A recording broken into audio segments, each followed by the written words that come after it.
lebih nih, sebulan lebih melaksanakan sidang skripsi online. Persiapan apa saja yang harus dilakukan untuk sidang skripsi? Yang pertama tentunya pada sidang skripsi seperti biasanya PPT. Aku telah buat PPT yang menarik banget. Udah tak coba usahakan menarik. Pada pas hari hanya nggak kepakai. Jadi pas beberapa menit menjelang sidang skripsi online dipaparkan tuh aturan sidang skripsi. Salah satunya adalah maksimal paparan penelitian kita adalah 7 menit. Apa yang terjadi pasca itu? Padahal ketika PPT yang telah kubuat dan ku coba-coba presentasikan itu membutuhkan waktu sekitar 30 menit. Akhirnya salah satu pembimbing WA, udah baca abstraknya saja. Nah, akhirnya baca abstrak. Yang penting 7 menit itu kelar antara tujuan penelitian, metodologi penelitian, sama hasil penelitian. Nah, sudah nggak sabar kan? Pengen lihat sidang skripsi seperti apa? Yuk, mari kita simak.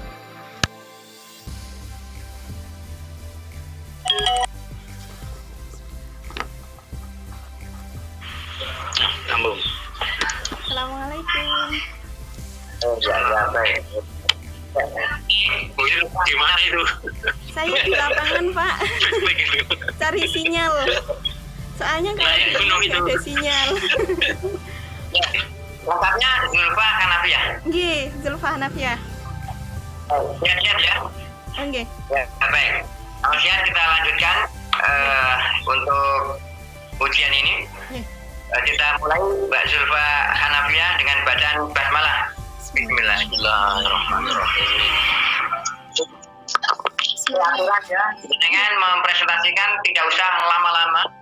Jadi maksimal 7 menit harus hasil penelitian sudah sampai di situ. Jadi kalau sampai 7 menit malah belum hasil penelitian belum disampaikan, itu malah berarti tidak sempurna ya. Jadi yang penting-penting aja disampaikan, hanya 7 menit. Silakan, monggo. Bismillahirrahmanirrahim. Assalamualaikum warahmatullahi wabarakatuh. Pada hari ini, Rabu 20 Mei 2020 akan dilaksanakan sidang skripsi online dengan judul Kajian Etnomatematika terhadap Tradisi Upacara Potong Rambut Gembel Ruatan Masyarakat Kabupaten Wonosobo dalam rangka penentuan aspek-aspek matematis dan implementasinya dalam pembelajaran matematika. Kepada Bapak Pembimbing yang saya hormati dan Bapak Penguji sidang yang saya hormati, di sini saya akan menyampaikan beberapa poin. Yang pertama, tujuan dari penelitian. Tujuan dari penelitian ini ada 2. Yang pertama, untuk mengetahui aspek historis, kultural, dan filosofis dari keberadaan rambut gembel pada anak-anak wilayah Kabupaten Wonosobo.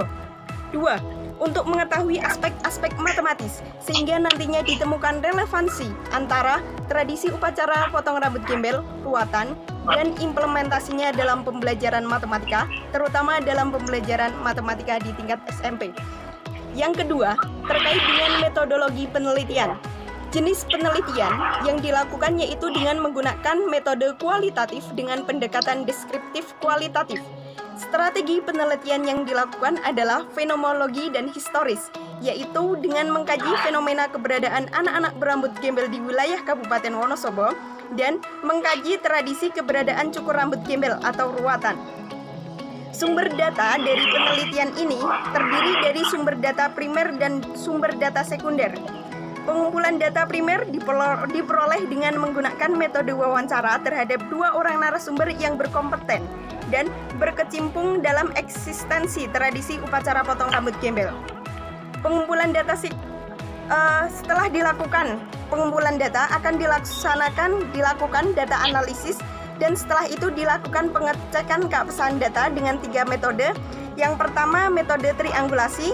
Yang kedua, research biases dengan mengkoneksikan antara data yang diperoleh di lapangan dengan 6 aspek fundamentalis menurut Alan J. Bishop. Dan yang metode yang terakhir adalah peer review atau peer examination oleh 2 orang ahli yang berkompeten, yaitu ahli matematika terapan dan seorang deputi Siameo in matematik yang ahli berkompeten dalam bidang pendidikan matematika dan evaluasi pendidikan. Yang ketiga, hasil yang diperoleh dalam penelitian ini ada beberapa. Yang pertama, tradisi cukur rambut gembel merupakan budaya yang telah berkembang lama di masyarakat Kabupaten Wonosobo yang di dalamnya terkandung aspek-aspek matematis. 2. Keberadaan anak-anak berambut gembel dipengaruhi oleh salah satu tokoh yang babat alas tanah Wonosobo, yaitu Kiai Kolodete bersama istrinya Dewi Roro Ronce. Yang ketiga, terdapat berbagai aspek filosofis yang terdapat dalam prosesi cukur rambut gembel. Yang keempat, terdapat 14 aspek matematis yang ada pada prosesi rambut gembel yang tercakup dalam 6 aspek matematis fundamental menurut Alan J. Bishop, meliputi counting perhitungan, measuring pengukuran, locating penempatan, designing konseptualisasi objek-objek dan artefak, playing permainan, dan explaining konseptualisasi lingkungan. Hasil yang kelima, aspek matematis yang terdapat dalam cukur rambut gembel dapat diimplementasikan dalam pembelajaran matematika di sekolah, terutama pada pembelajaran matematika tingkat sekolah menengah pertama, meliputi materi bilangan bulat dan pecahan, bentuk aljabar dan operasi pada bentuk aljabar, dan pola barisan aritmatika. Yang keenam, hasil review oleh ahli menunjukkan bahwa kajian etnomatematika yang diperoleh skor rata-rata sebesar 4,0715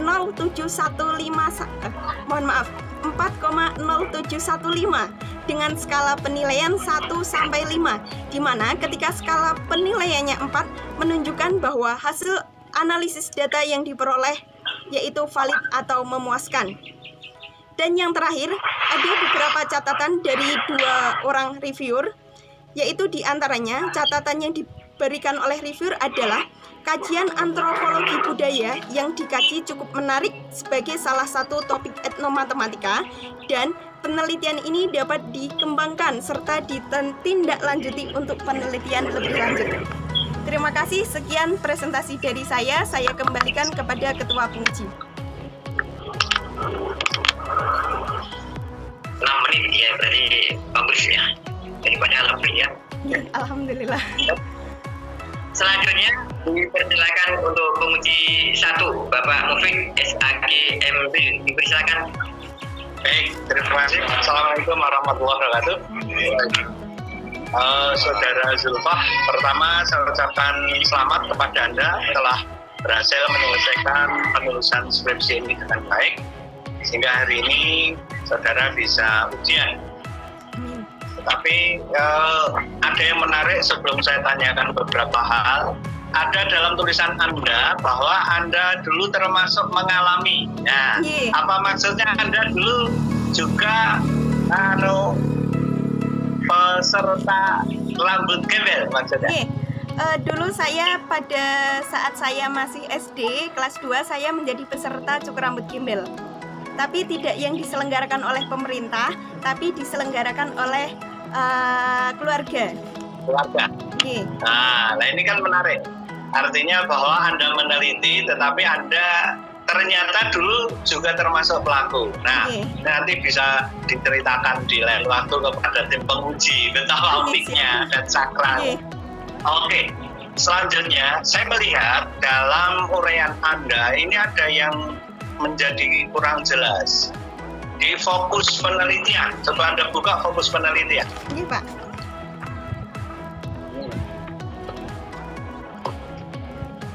Fokus penelitian Anda itu sebenarnya apa?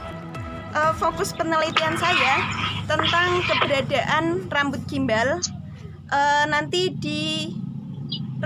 dikaitkan dengan aspek fundamentalis menurut Alan J. Bishop, sehingga diperoleh relevansi yang nantinya bisa diimplementasikan dalam pembelajaran matematika. Nah, apa hubungan antara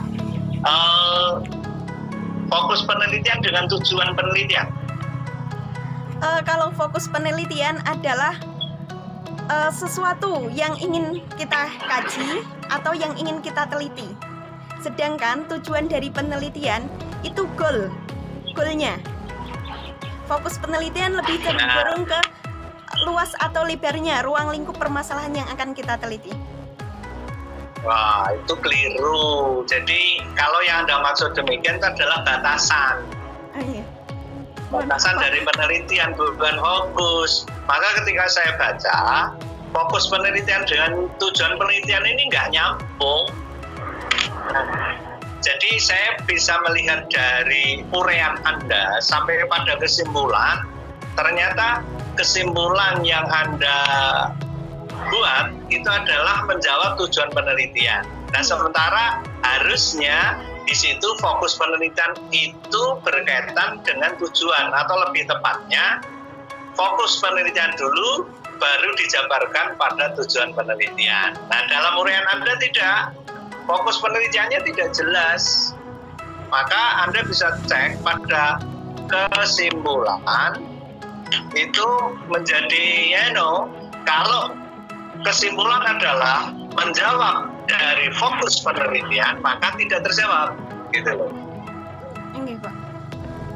Nah, tetapi kalau fokus penelitian itu diperbaiki, jadi sama dengan tujuan penelitian, maka baru kelihatan terjawab. Jadi ini yang saya lihat. Kemudian pada uraian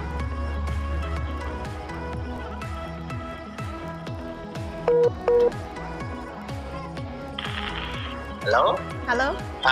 Anda baru memunculkan data saja bahwa ada penelitian yang pernah dilakukan orang lain sebelumnya, tetapi tidak Anda jelaskan persamaan dan perbedaannya. Jadi novelty-nya itu belum kelihatan. Jadi nanti mohon diperbaiki, karena justru disitulah letak Anda berhak melakukan penelitian, bukan plagiasi.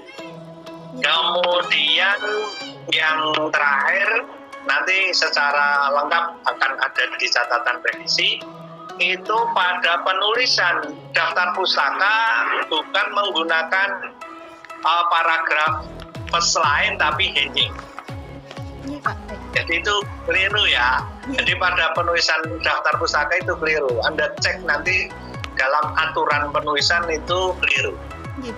Oke, itu saja barangkali cukup. Saya kembalikan kepada Prof. Mansur selaku Ketua Sidang. Terima kasih. Ya, baik. Pada Pak Mufik sebagai penguji pertama. Untuk selanjutnya dipersilakan penguji kedua Bapak Muhammad Istiqlal MP. Ya, terima kasih Prof. Nah, Zulfa ya, selamat Zulfa sudah ujian, mau sedang ujian.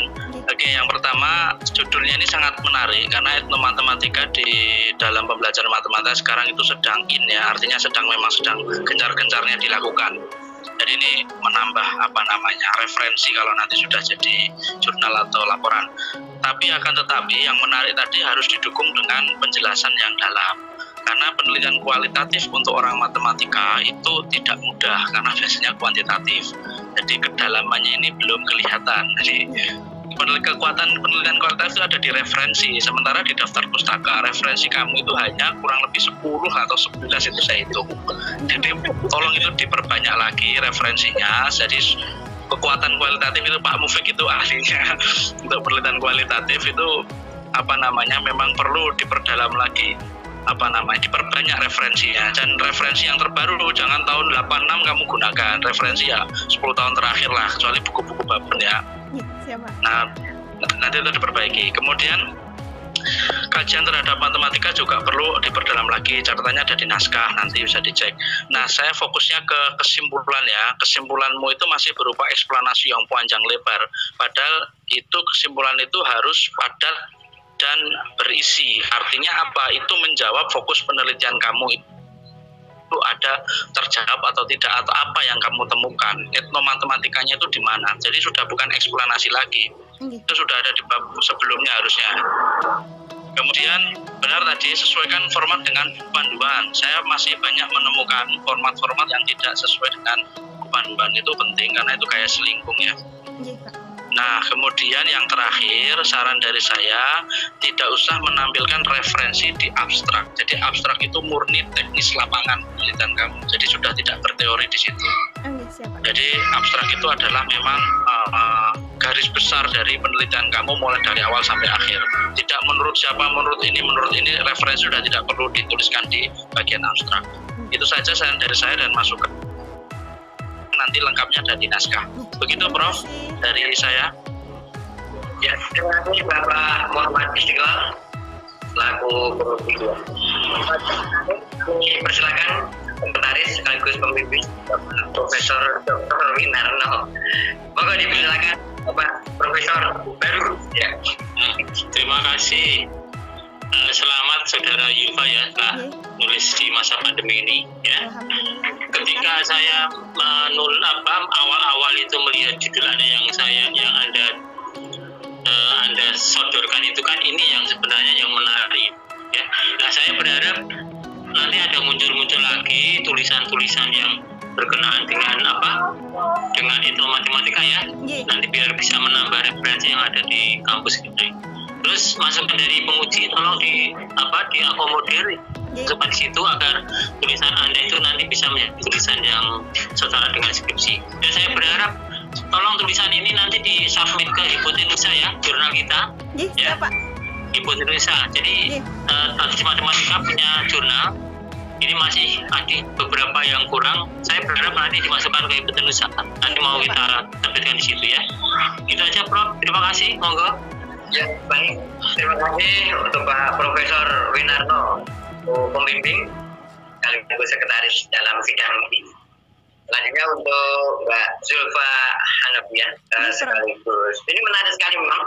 Saya pikir itu rambut gembel itu aplikasinya dalam matematika bisa ngitung jumlah rambut gitu guys.